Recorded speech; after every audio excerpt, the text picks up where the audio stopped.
Your expectations largely determine the quality of your life in this sense, is that whatever you expect with confidence becomes your self-fulfilling prophecy. Whatever you expect with confidence becomes your own self-fulfilling prophecy. In other words, you are always telling your future by the way you talk about how you think things are going to turn out. You are like a fortune teller in your own life. And if you believe that things are going to turn out well, if you expect them to turn out well, then by gum, they do. If you believe that you're going to be popular and that people are going to buy and that you have a great product and a great company and you're going to have a great life and you're going to be accepted and well received by people, and then you act that way. So it's very, very important that you always expect the best. And this is the key. Expect the best.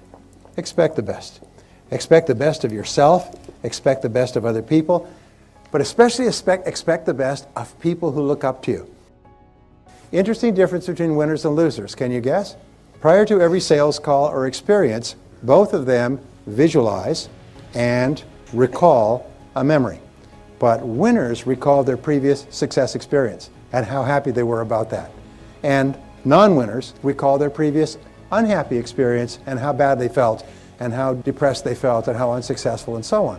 So winners think of their past success experience and they set up a force field of energy that largely creates that experience. Sometimes when you walk into a room, if you are really up, people will turn their head. I mean, the vibrations will hit them. They'll turn their head. They'll notice that you've come into the room. So this is very much determined by the thoughts that you're thinking. We'll talk about this as we go along. So the law of attraction says you're constantly attracting into your life people, circumstances, ideas, resources in harmony with your dominant thoughts, but it is a neutral law.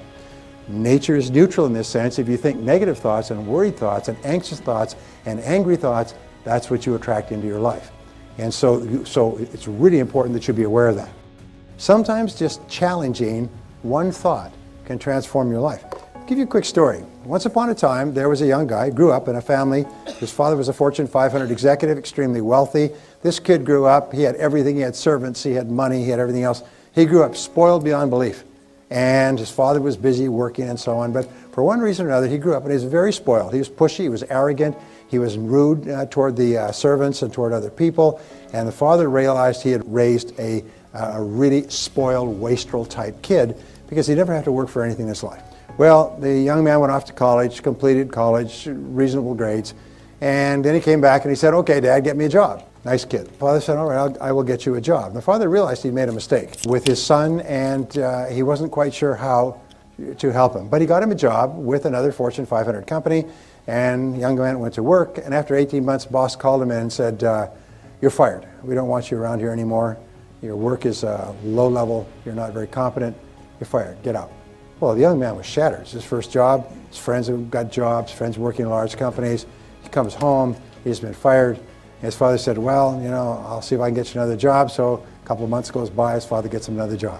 He goes and he works for 18 months at this job. This time he works really hard because he's determined not to be fired. After 18 months, boss calls him in and says, "You're fired. Get out of here.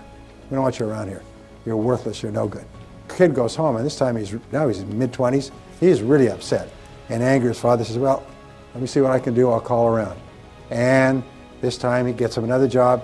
18 months later, he's fired for incompetence. He does this 4 times. The son discovers when he's about 28, 29, by this time he's working hard. He's working long hours. He's working himself silly so he could do a great job, so he could really work up. And he's doing a great job. He's gotten better and better, more disciplined, more focused and everything else, but fired 4 times in a row from major companies. And then he finally finds out somebody lets him slip.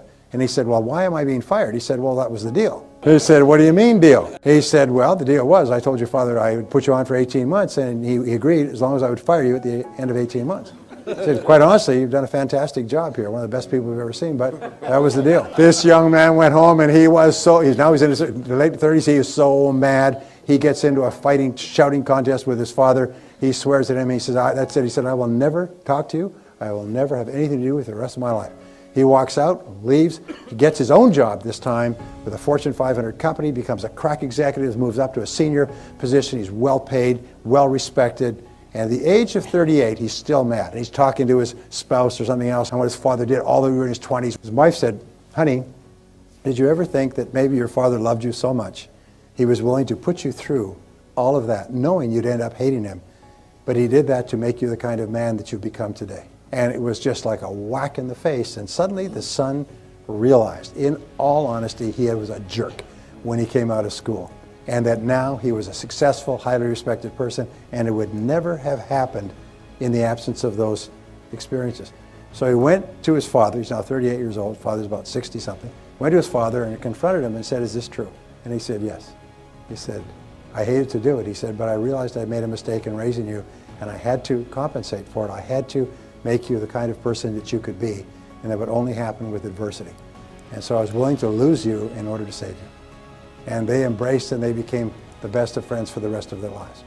True story, by the way, true story. So my point there was what he did is from being angry to the age of 38, he changed his perspective and realized that what had happened was a good thing.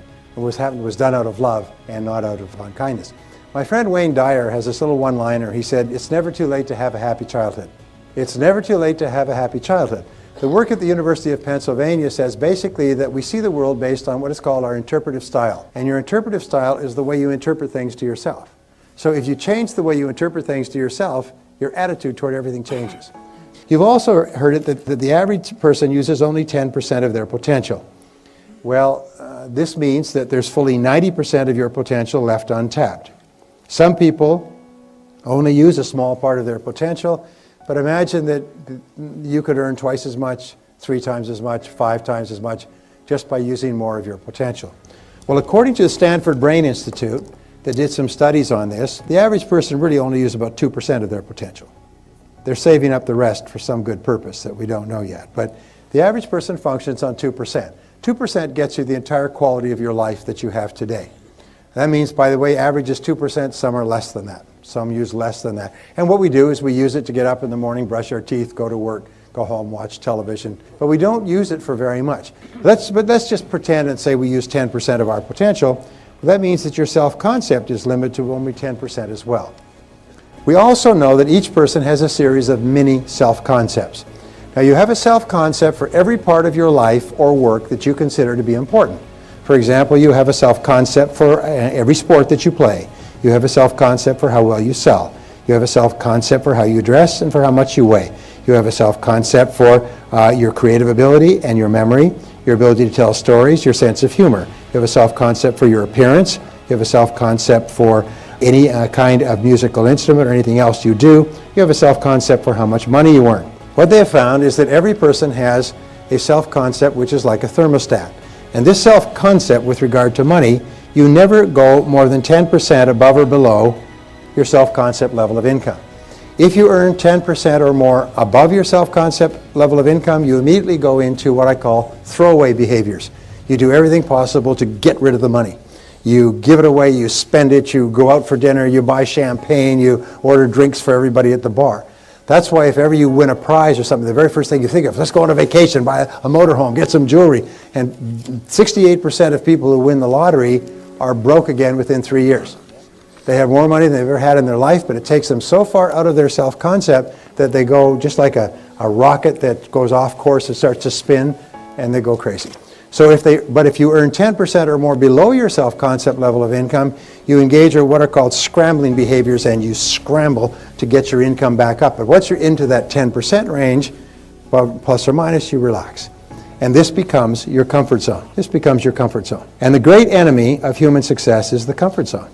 In this comfort zone, you're comfortable. Now, you may not be happy with the amount that you're earning, but you just become comfortable with that amount.